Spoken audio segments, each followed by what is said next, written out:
Tuesday, July 26th, 2022, number 3667. I posted to the Anachronisms blog. It's called The Checkbook, a 21st century relic, slides itself under the front door, stands up, and walks down the driveway to the sidewalk where it escapes behind the hedgerow. Never to be seen again by the people who occupied the fine establishment that had just been exited by an inanimate object, despite the warrant they put out for its apprehension and a reward that could have moved one into an altogether separate class if one were in the ever-expanding colloid known as lower. And it is true that middle has been inching ever toward this strata as both the bottom and the middle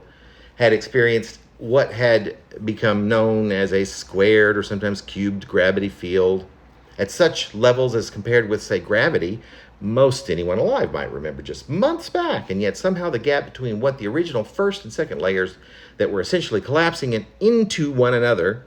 and the meringue, the veritable icing, that level as known as upper, was expanding in what might as well have been explained in layman's terms as by the galaxy, or by a vacuum that is steadily expanding in a way one might call galactical exponentia. And with the planet becoming one gigantic lower middle-class sinkhole and the upper crust rising into a thin-lipped, crisp Olympus, words had, as it turned out, become less and less effective, which is to say, words had become less necessary.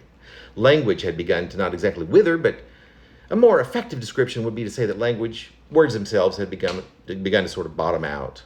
There were many sounds that were emitted in expression from the rumbling moans rising from the planet's sinkholes to the airy, thin-lipped and high-pitched, not-so-nervous yodels that were whimpered from Olympus. Expressions were viable at this time and were used, although it was often difficult to ascertain to what effect.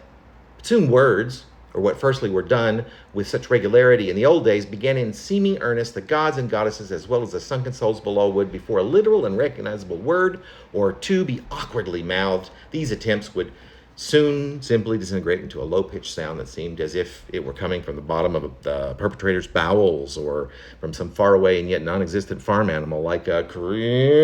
or Cleo, or a or an auza, or a ooza, until it was just the silence that slowed and that slewed the mazes, the mahuzithos.